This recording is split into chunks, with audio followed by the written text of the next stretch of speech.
యెషయా గ్రంథం 62వ అధ్యాయం 6వ వచనం 7వ వచనం. యెరూషలేమా, నీ ప్రాకారముల మీద నిన్ను కావలి వారిని ఉంచున్నాను. రే అయినా పగలైనా వారు మౌనముగా ఉండరు. యెహోవా జ్ఞాపకర్తలారా, విశ్రమింపకుడి. ఆయన యెరూషలేమును స్థాపించే వరకు, లోకమంతటా దానికి ప్రసిద్ధి కలుగజే వరకు ఆయనను విశ్రమింపనీయకుడి. తన దక్షిణ హస్తముతోడనియు బాహుబలముతోడనియు యెహోవా ఈలాగున ప్రమాణము చేశాను. నిశ్చయముగా ఇకను నీ ధాన్యమును నీ శత్రులకు ఆహారముగా నేను ఇయ్యను. నీవు ప్రయాసపడి తీసిన ద్రాక్షారసమును అన్యజనులు త్రాగరు. ఇక్కడ దేవుడు అయినటువంటి యెహోవా ఇజ్రాయెల్ ప్రజలకు తెలుపుతున్నటువంటి మాట. దేవుడు వాక్యం ద్వారా ఇజ్రాయెల్ ప్రజలకు కొన్ని మాటలు తెలియపరుస్తున్నాడు. దేవుడు తన యొక్క వాక్యము ద్వారా ప్రజలకు బయలుపరచడం అనేటువంటిది మనకేమర్థమవుతుందంటే, దేవుని యొక్క వాక్యమే లేదా దేవుడు మనకు సెలవిచ్చిన ఆ మాటే ప్రతి ఒక్క సమస్యకి జవాబు ఆ యొక్క వాక్యంలోనే మనకు ఉంటుంది. సహజంగా చూడ మనం అంటాం యేసే మార్గం సత్యం జీవం అంటాం. జనరల్గా చాలా మంది లోకంలో కూడా ప్రతి సమస్యకి యేసే జవాబు అంటాం. అది నిజంగానే యేసుక్రీస్తే జవాబు. అయితే ఆయన చెప్పేటువంటి ప్రతి మాటలోని ఏదైతే మన జవాబు కావాల్సి ఉందో ఆ జవాబు ఆయన సెలవిచ్చిన మాటలోనే మనకు దొరుకుతుంది. అందుకనే మరియా కూడా ద్రాక్షరసం అయిపోయినప్పుడు ఆయన మీతో చెప్పినది చేయండి అని అక్కడున్నటువంటి పని వాళ్ళకి దాసులకు చెప్పింది. ద్రాక్షరసం అయిపోయింది, అదొక ప్రాబ్లం. కానీ ఇప్పుడు ఆ సమస్య తీరడానికి ఏం చేయాలంటే ఆయన మీతో ఏం చెప్పాడు దాన్ని చేయండి. ఎందుకంటే ఒక్కొక్కసారి ఆయన మనతో చెప్పింది మనకున్నటువంటి సమస్యకి ఏదైతే పరిష్కారం మనం కోరుతున్నామో ఈ రెండు ఒక్కోసారి సంబంధం లేనట్లుగా మనకు అనిపిస్తుంది. కానీ దేవుడు ఒకటి చెయ్యండి అన్నాడంటే మనం ఏం గ్రహించాలంటే, మన సమస్యకి సంబంధం లేని దాన్ని దేవుడు ఇప్పుడు చేయమని చెప్పడు. మన సమస్యకి సంబంధించిన పరిష్కారం ఎటెళ్తే దొరుకుతుందో దాన్నే చేయమని అటే వెళ్ళమని దేవుడు మనకి చెప్తాడు. కాదు ఒక్కొక్కసారి మనకేమనిపిస్తుందంటే, మనకు సమస్య ఒకటి ఉంది కానీ పాస్టర్ గారు ఇది చేయమని చెప్తున్నారు ఏంటని అంటారు. కానీ చాలా మందికి అర్థం కాని విషయం ఏంటంటే, దేవుని యొక్క వాక్యంలోనే ప్రతి సమస్యకి జవాబు దొరుకుతుంది. అందుకనే యేసుక్రీస్తు కూర్చొని మత్తయి సువార్తలు అని చెప్తున్నప్పుడు అన్యజనులు వాటి గురించి విచారిస్తారని చాలా విషయాల గురించి మాట్లాడిన తర్వాత మీరైతే ఏం చేయాలంటే నా రాజ్యం నీతిని మొదట వెతకండి అంటే వెంటనే ఏమనుకుంటాం అంటే అయితే ముందు దేవుడు ఆయన చెప్పింది చేయమన్నాడు, ఆ తర్వాత దేవుడు ఇస్తాడేమోలే అనుకుంటారు. కానీ అక్కడ దేవుడు దేని గురించి చింతపడద్దు అని చెప్పిన తర్వాత ఇది చేయని అన్నాడంటే అర్థం ఏంటంటే, ఆ ఏదైతే చింతపడుతున్నామో దానికి జవాబు ఇందులోనే ఉంది. లేకుండా దేవుడు అది చేయమని ఎప్పుడు చెప్పడు. అందుకనే మనం ఒక్కోసారి దేవ నాతో మాట్లాడు ప్రభు అంటాం. కానీ తీరా దేవుడు మాట అన్నప్పుడు మనం అనుకుంటాం అంటే దేవుడు మనకున్నటువంటి ప్రాబ్లంకి దేవుడు మాట్లాడడానికి సంబంధం లేదు అనుకుంటాం. కానీ చూడండి, మనం క్రిస్టియన్స్కి రూఢి ఒక మాట నమ్ముతాం. అది ఎక్కువగా ఏ టైం నమ్ముతాం? అన్య దేవతలతో పోల్చినప్పుడు మనం ఏం నమ్ముతాం అంటే మన దేవుడు మాట్లాడే దేవుడు అంటాం. కానీ నిజంగా మన చర్చలకు వచ్చి వాక్యం ఉన్నాడు మాత్రం నిజంగా మన దేవుడు మనతో మాట్లాడతాడు మాత్రం మనం గ్రహించాం. అన్య దేవతలు కంపేర్ చేస్తున్నప్పుడు మాత్రమే మన దేవుడు మాట్లాడే దేవుడు అని ఖచ్చితంగా మనం చెప్తూ ఉంటాం. అదే మనం క్లెయిమ్ చేస్తుంటాం. కానీ తీరా మనం కూర్చొని వాక్యం ఉంటున్నాడు మాత్రం మన దేవుడు మనతో మాట్లాడే దేవుడు కాదనుకుంటాం. ఎందుకంటే ఒక్కోసారి మనకు ఉన్నటువంటి సమస్యకి మనం వినేటువంటి వాక్యానికి సంబంధం లేనట్లుగా మనకు అనిపిస్తుంది. ఇప్పుడు నేను ప్రసంగం చేసి అనుకుంటున్నా, కానీ గమనించండి, మీ ప్రాబ్లం ఏంటో నాకు తెలియపోవచ్చు, కానీ దేవుని తెలిసినప్పుడు దేవుడు మాట్లాడుతున్నప్పుడు ఖచ్చితంగా మన గురించి దేవుడు మాట్లాడతాడు. కాకపోతే ఏంటంటే అది వినగలిగే చెవులు గ్రహించే మనసు మనకు ఉండాలి. ప్రసంగ అంశం ఒకటే కావచ్చు, కానీ అందులో పలు రకాలు ఉన్నటువంటి ప్రజలకు అవసరమైన జవాబు ఆ ఒక ప్రసంగంలో దేవుడు చూపిస్తాడు. అందుకనే దాన్ని వినాలి. వినగలిగే చెవులు గ్రహించే మనసు ఉంటే దేవుడు మాట్లాడతాడు. ఒకసారి మనకు సంబంధం లేని టాపిక్లో అనిపించవచ్చు, కానీ నిజంగా వినాల్సటే కనుక వాక్యం వింటే ఆ వాక్యంలో ఉన్న మాటలన్నీ దేవుని యొక్క మనకున్న సమస్యకి జవాబు దేవుడు అందులో పెడతాడు. కనుక అందుకే మనం గ్రహించాలి. ఇక్కడ కూడా దేవుడు ఇజ్రాయెల్ ప్రజలకు ఉన్నటువంటి ఒక ప్రాబ్లంకి దేవుడు ఇక్కడ మాట్లాడుతానంటున్నాడు. యెరూషలేమా, నీ ప్రాకారముల మీద నేను కావలి వారిని ఉంచి ఉన్నాను అంటున్నాడు. వాళ్ళు ఏం చేస్తారు కావాలి వారు అంటే, స్పెసిఫిక్ దేవుడు అంటున్నాడు, రే అయినను పగలైనను వారు మౌనముగా ఉండరు. చూడు, కావలి వారు నియమించారు, వాళ్ళు కావలి కాస్తారని చెప్పొచ్చు. కానీ అక్కడ కావలి వారు చేసేటువంటి పని ఏంటి? ఇప్పుడు చూడండి, సమస్య వచ్చిన తర్వాత పరిష్కారం కోసం వెతకడం ఒకటి, సమస్య రాకముందే అది లోపలికి ప్రవేశించక మునిపే కావలి వాడు ఏం చేస్తాడంటే సమస్యను ముందుగానే గుర్తిస్తాడు. కావలి వాడు చేసే పని ఏంటంటే, సమస్య లోపలికి వచ్చిన తర్వాత సమస్య వచ్చిందని అలారం మోగించాను కాదు, కావలి వారు ప్రాకారముల మీద ఉంటారు. ఎందుకుంటారంటే వాళ్ళ దూరం నుండి ఒక సమస్యని చూస్తారు, చూసిన దాన్ని చెప్పినప్పుడు లోపల నుండి అలర్ట్ అవుతారు. కానీ కావలి వారు ఏం చేస్తారు, ఇక్కడ దేవుడు మీ ప్రాకారముల మీద నేను కావలి వారిని ముంచాను అంటున్నాడు దేవుడు. అయితే కావలి వారు అన్నప్పుడు బేసిక్ గా ఏం పని చేసే వాళ్ళని దేవుడు ఇక్కడ కావలి వారు అంటున్నాడు అంటే, నెక్స్ట్ లైన్ క్లియర్ గా ఉంది. సో దేవుడు ఏమంటున్నాడంటే, రే అయినను పగలైన వాళ్ళు మౌనముగా ఉండరు. రే అయిను పగలైన వాళ్ళు మౌనముగా ఉండరు అంటే వాళ్ళు ఏదో నోటుతో ఏదో పని వాళ్ళు చేస్తున్నారు. కావలి వారు చేసే పని ఏంటో తెలుసా, అక్కడ వాళ్ళు కేవలం చూడడం మాత్రమే కాదు, కానీ చూసేదానికి నోటికి సంబంధం ఉంది. వాళ్ళు చూస్తారు, వాళ్ళు రే అయిన పగలైన వాళ్ళు మౌనముగా ఉండరు అంటే వాళ్ళ నోటుతో ఏదో చేసే పని గురించి ఇక్కడ దేవుడు స్పెసిఫిక్ గా తెలియపరుస్తున్నాడు. నోటుతో ఏం చేస్తాం మనం? సో అదే ఇక్కడ ప్రార్థన విషయానికి వచ్చారు కదా వస్తుంది. అందుకే అంటాను, ప్రతి వాళ్ళు ప్రార్థన చేసుకోవాలంటాను. ప్రార్థన లేకుండా కదా, ప్రార్థన చేయాలి, ప్రార్థన చేసుకోవాలంటాను.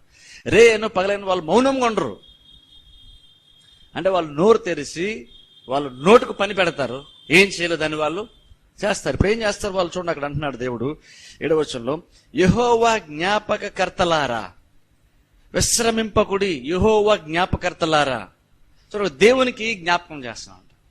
యెహోవా జ్ఞాపకర్తలారా మీరు రెస్ట్ చేసుకోవద్దు అంటున్నాడు. విశ్రమింపకుడి, మీరు ఖాళీగా మీరు కూర్చోవద్దు.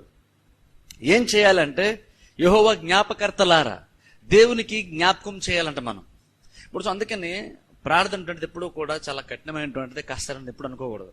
ప్రార్థన అంటే ఒక సింపుల్ చెప్తాను, దేవునికి మీరు జ్ఞాపకం చేస్తున్నారు. ప్రార్థన అంటే దేవునికి మనం జ్ఞాపకం చేస్తున్నాం. రేను పగలైన వాళ్ళు మౌనంగా ఉండనప్పుడు నోరేస్తుండరు. వాళ్ళు ఏం చేస్తారు? జ్ఞాపకం చేస్తారు. నోరు తెరిచి దేవునికి వాళ్ళు జ్ఞాపకం చేస్తారు. ఏం జ్ఞాపకం చేస్తారు చూడండి, ఆయన యెరూషలేమును స్థాపించే వరకు, లోకమంతటా దాని ప్రసిద్ధి కలుగజే వరకు ఆయనను విశ్రమింపనీయకుడి. ఇప్పుడు చూడండి, నెక్స్ట్ మనం ఫస్ట్ ఒక బైబిల్ ఏమంటాడంటే, ముందు మీరు విశ్రమించొద్దని చెప్తున్నాడు, తర్వాత ఏమో మీరు జ్ఞాపకం చేసేటువంటి మీరు రెస్ట్ తీసుకోకుండా ఏం చేయండి, ఆయన కూడా రెస్ట్ తీసుకునేవద్దు, ఆయన కూడా విశ్రమింపనీయకుడి. తన దక్షిణ హస్తము తోడనియు బాహుబలం తోడనియు యెహోవా ఇలాగున ప్రమాణం చేశాను. ఇప్పుడు దేవునికి మనం జ్ఞాపకం చేస్తామంట. దేవునికి మనం ఏం జ్ఞాపకం చేస్తాం? ఇప్పుడు చూడండి, అందుకని ప్రార్థన అంటే ఎప్పుడు కూడా నేను కష్టతరమైందని ఎప్పుడు అనుకున్నాను. ప్రార్థన డల్గా చేసేదాన్ని, అది బోరుగా ఉండేటువంటిది ఒకటి అని అనుకోను. ఎందుకంటే ప్రార్థన దాంట్లో చాలా లాజిక్ ఉంది ఇందులో. ఇక్కడ ఏంటంటే, ఇక్కడ చూస్తే దేవుడు అన్నట్టు మీరు జ్ఞాపకం చేయండి అంటున్నాడు. దేవునికి జ్ఞాపకం చేయాలి. ఏ జ్ఞాపకం చేస్తాం? మనం జ్ఞాపకం చేయడానికి ఏమి లేదు. దేవుడు మనకి ఏదైతే చెప్పాడో, దేవుడు మనకు చెప్పిందనే మనం దేవునికి జ్ఞాపకం చేస్తాం. అందుకంటాను, ప్రార్థన కరెక్ట్గా చేయాలన్నా సరే ముందు కరెక్ట్గా వాక్యం వినడం రావాలి. మనం ముందు కరెక్ట్గా వాక్యం తెలుసుకుంటేనే నువ్వు దేవునికి జ్ఞాపకం చేస్తావు. మన సొంత జ్ఞానంతో ఏదో టెక్నికల్ గా మనం ఏదో మాట్లాడేటువంటి మాటలు, లాజికల్ గా మనం మాట్లాడే మాటలతో దేవునికి జ్ఞాపకం చేయం. మనం దేవునికి ఏం చెప్తామంటే, దేవుడు మనకి ఏం చెప్పాడో దాన్ని మనం దేవునికి చెప్తాం. అందుకని చూడండి, కింద అంటున్నాడు, ఏం జ్ఞాపకం చేస్తామంటే చూడండి, మనం ఎందుకు దేవుని కూడా రెస్ట్ చేసుకొని కూడా అంటున్నాడంటే, ఇక్కడ తన దక్షిణస్తము తోడని బాహుబలం తోడని యెహోవా ఇలాగన ప్రమాణం చేశాడు. ఇప్పుడు చూడండి, ప్రార్థన ఎక్కడ బిగిన్ అవుతుందో తెలుసా? ప్రార్థన అంటే మన అవసరత ఎప్పుడైతే తలెత్తిందో అప్పుడు ప్రార్థన అంటే బిగిన్ అవ్వదు. ప్రార్థన ఎప్పుడు బిగిన్ అవుతుంది? దేవుడు ఎప్పుడు వాగ్దానం చేశాడో, వాగ్దానం చేసిన దగ్గర నుండి ప్రార్థన స్టార్ట్ అవుతుంది.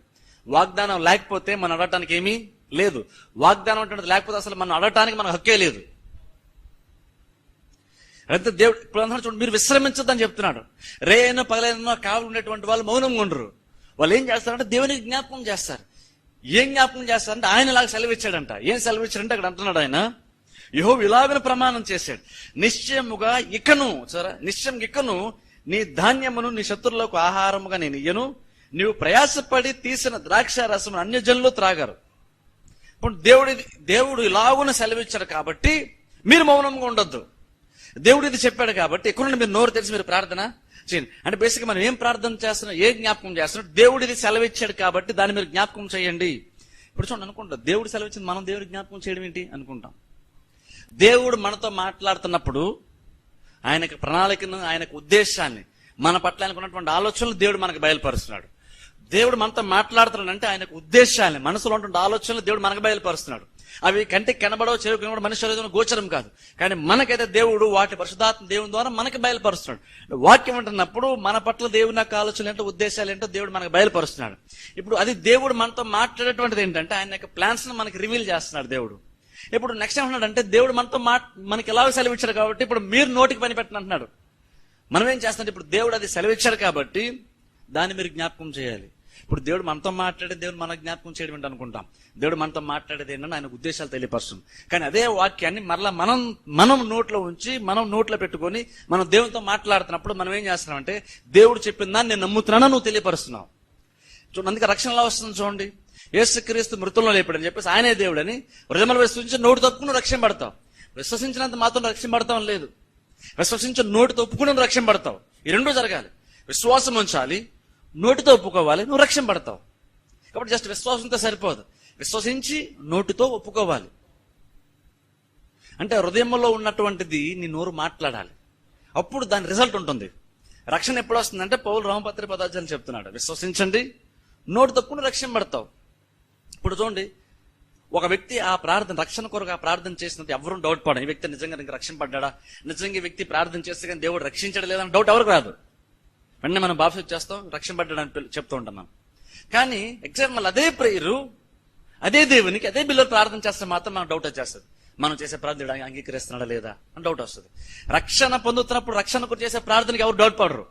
బోధించే వాళ్ళు డౌట్ పడరు, బాప్టిజం ఇచ్చే వాళ్ళు డౌట్ పడరు, బాప్టిజం తీసుకునే వాళ్ళు డౌట్ పడరు. కానీ తర్వాత అదే ప్రార్థన మరలా దేవుడు చేయమన్నప్పుడు మాత్రం, మన అవసరత చేయమన్నప్పుడు మాత్రం దేవుడు విన్నాడో లేదో అన్న డౌట్ వస్తుంది. ఇప్పుడు రక్షణ అంటే గొప్ప కార్యాన్ని జస్ట్ నువ్వు విశ్వసించి నోటు తప్పుకున్నప్పుడు దేవుడు చేస్తున్నప్పుడు, ఆ తర్వాత నువ్వు చేసేటువంటి ప్రతి ప్రార్థన దేవుడు అంగీకరిస్తాడు. ఇప్పుడు అదన్నాడు, విశ్రమించొద్దు, మీరు రెస్ట్ చేసుకోవద్దు, మీరు కామ్గా ఉండొద్దు. ఎందుకంటే ఎక్కువ నుండి మీరు ఎందుకు కామ్గా ఉండదు అంటే దేవుడు ఇది వాగ్దానం చేశాడు కాబట్టి మీరు కామ్గా ఉండకుండా మీ నోటికి పని పెట్టండి. మనమేం మాట్లాడతాం దేవునితో అంటే, ప్రభు నువ్వు చెప్పావు కదా, నువ్వు చెప్పింది చెయ్యి. ఆశ్చర్యం ఏంటంటే ఒకసారి మోషే ఐగుప్తులో ఉండి ఇజ్రాయెల్ ప్రజలు బయట తీసుకొచ్చినప్పుడు చాలా సందర్భంలో మోషేని ఇజ్రాయెల్ ప్రజలు విసిగించారు.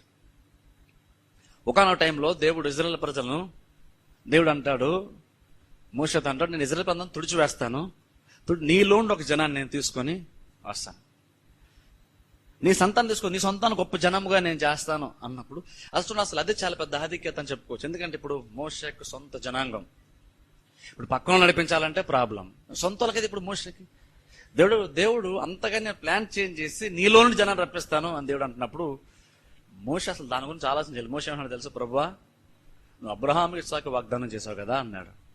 ఇగో ఇలా నక్షత్రంలో విస్తారం ఉంటున్న వాగ్దానం చేసావు కదా అని జ్ఞాపకం చేస్తున్నాడు. జ్ఞాపకం చేసి అంటాడు, ఇప్పుడు ఐగుప్తులు నన్ను అద్భుత కార్యాలు చేసి తీసుకొచ్చో, లోకల్ ఎంతమంది చూశారు, నువ్వు చేసిన కార్యాలు గురించి ఉన్నారు. ఇప్పుడు సడన్ గా నువ్వు నిర్మూలన చేసేస్తే వాళ్ళు ఏమనుకుంటారు? ఇప్పుడు మోషే ఏం చేస్తాను తెలుసా, ప్రభువా నువ్వు అక్కడ ఒకసారి చూద్దాం, చూడలేదంట ఆ మాటను కూడా. నిర్గమకాండం 32 వచ్చాయి.